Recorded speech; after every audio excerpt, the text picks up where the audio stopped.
Bienvenidos a La Otra Aventura, un espacio dedicado al mundo de los libros. Catherine Mansfield dijo que la civilización es una estupidez. ¿Para qué se nos ha dado un cuerpo si hemos de mantenerlo encerrado en un estuche como si fuera un valioso Stradivarius?, decía. El cuerpo siempre ha sido motivo de grandes cuidados, desde el ejercicio, el maquillaje, los afeites, los tintes, las cirugías, las deformaciones. En ocasiones, el cuerpo ha causado tal obsesión que las personas simplemente se olvidan de que no es más que un envoltorio imposible de escoger y que inevitablemente se deteriora con el tiempo. Hoy hablaremos aquí del cuerpo, las cirugías, las obsesiones y los nuevos monstruos, esos que no nacieron, sino que se hicieron poco a poco por medio de múltiples cirugías que cambiaron del todo su apariencia, y no para muy bien que digamos. Quédese con nosotros aquí, en estos minutos. También hablaremos de un libro de Henry James sobre otros novelistas, de Juan Villoro, de novedades editoriales, de libros. Les recuerdo que fue Adolfo Bioy Casares quien escribió que leer era la otra aventura y que la primera era, probablemente, la vida misma. Estamos, pues, en la otra aventura.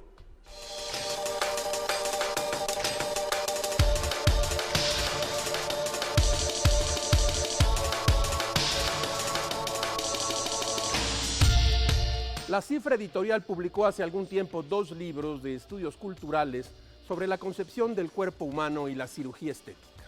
Uno es de Kathy Davis, El cuerpo a la carta. En él, la autora analiza las diferentes razones por las cuales la gente se practica una cirugía estética sin necesitarla realmente, es decir, sin estar desfigurado. La principal razón, para verse mejor. Como usted sabe, uno de los casos más perturbadores es sin duda el de Michael Jackson, al que la autora le dedica varias páginas. Jackson se sometió a numerosas rinoplastias que le dejaron una nariz casi inexistente. Se practicó una hendidura en la barbilla, se puso implantes en las mejillas, adelgazó sus labios, utilizó blanqueadores y maquillaje blanco en abundancia. Al final de sus días no quedaba nada del niño negro que debutó con los Jackson 5 en los años 70. Otro libro de Cifra Editorial de David Le Breton, Adiós al cuerpo. En este texto el autor afirma que la modernidad ha separado al hombre de su propio cuerpo. Ahora la individualidad se puede definir a través de Internet y de las redes sociales. Pareciera que ya no hace falta ser una persona de carne y hueso con ciertas características para existir. Ahora se puede existir con diferentes identidades y personalidades en el complejo y vasto mundo del Internet. Por otro lado, si bien gracias a la tecnología es posible trasplantar órganos o un equivalente artificial, obtener prótesis funcionales y hasta mejorar incluso el rendimiento físico, es cierto que la preocupación por el hombre se ha diluido.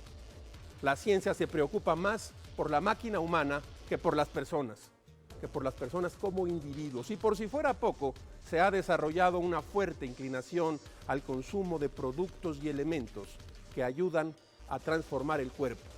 De modo que este es cada vez, con más frecuencia, un accesorio manipulable del que depende cada vez menos la vida de los sujetos.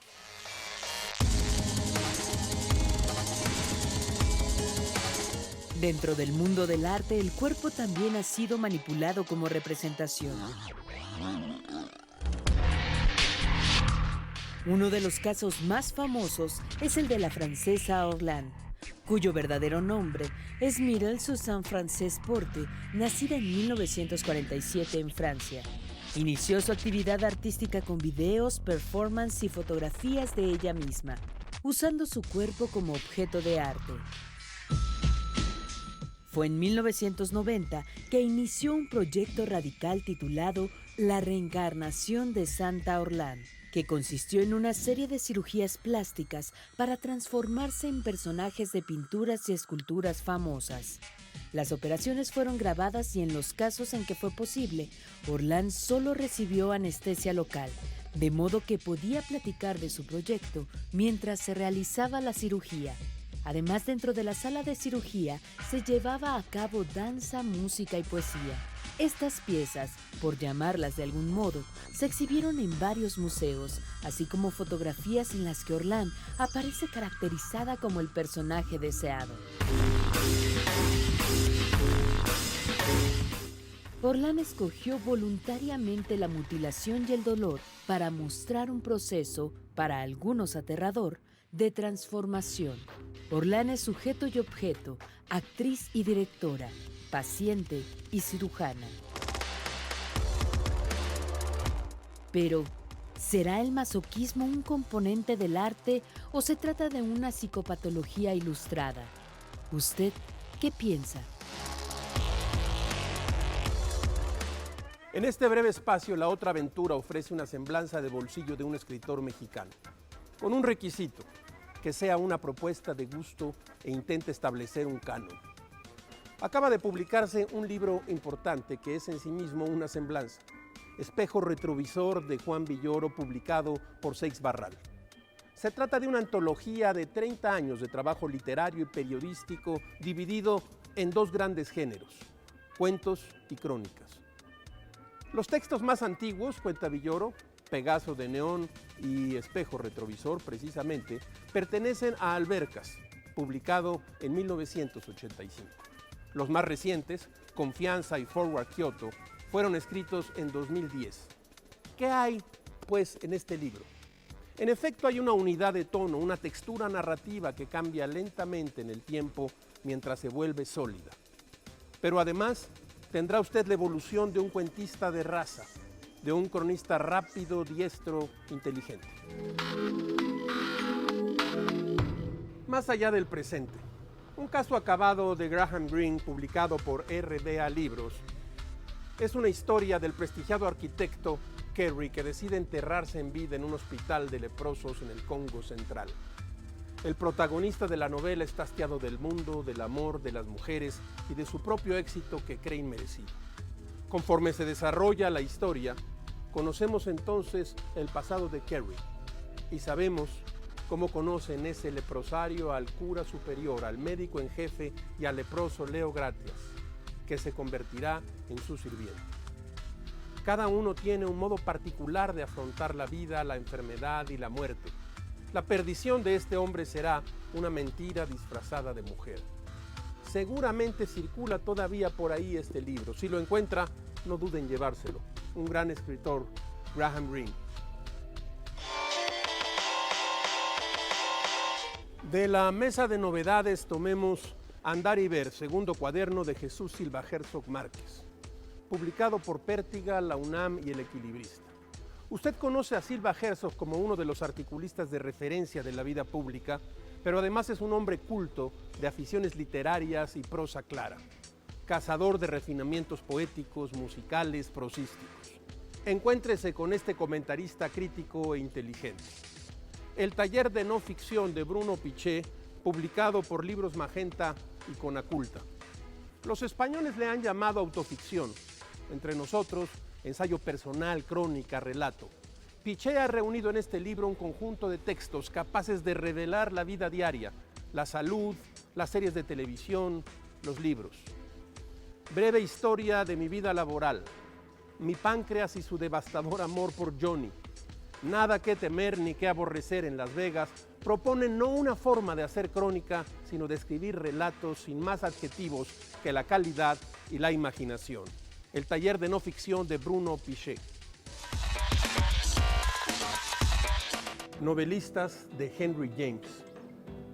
Por si usted no lo sabía, James fue un novelista neoyorquino de autor de varios clásicos como Las Bostonianas, Los Papeles de Aspern, La Otra Vuelta de Tuerca. Este libro recoge sus notas sobre novelistas que le importan, que le interesan. Es decir, un novelista hablando de otros novelistas. Me ha llamado la atención que sean en su mayoría autores franceses. Balzac, Zola, Flaubert, George Sand, Dumas hijo. Se trata de ensayos no poco críticos. Recuerden que James escribió estos textos a finales del XIX y principios del siglo XX. Oiga esto que escribió sobre Balzac. Dice que el artista de la comedia humana está medio asfixiado por el historiador.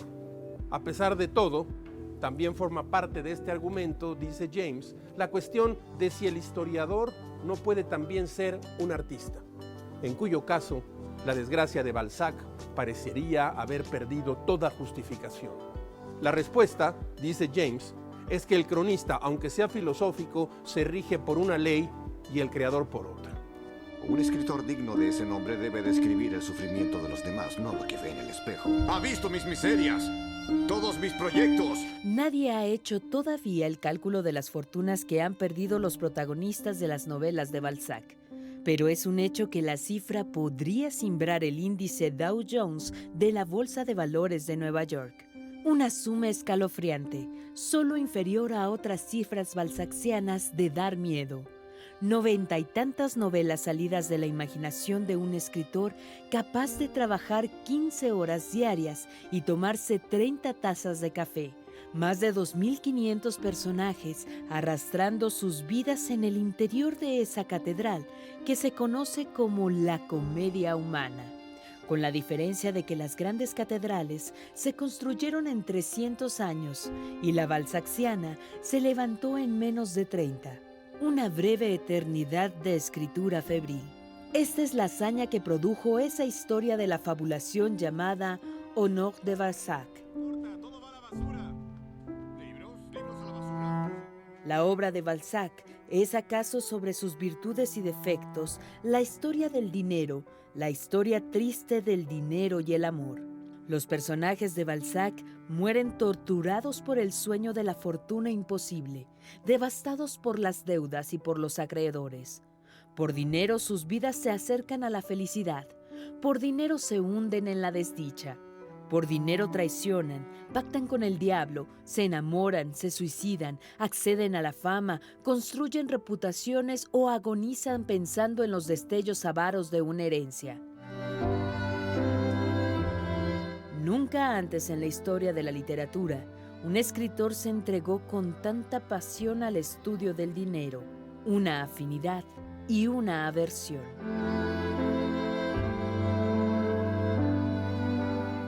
Como todas las semanas, el público encontrará en esta ventana un escenario por el que pasan, como ráfagas, la felicidad y la desdicha de escribir, gajes del oficio, aforismos, frases, máximas. El dinero no es nada, pero mucho dinero, eso ya es otra cosa. George Bernard Shaw. Hemos llegado al final de esta emisión y esta aventura. Agradecemos a la librería Rosario Castellanos del Fondo de Cultura Económica su hospitalidad. Soy Rafael Pérez Gay y los espero la próxima semana. Abres una puerta y detrás de ella aparece un mundo. Eso es un libro.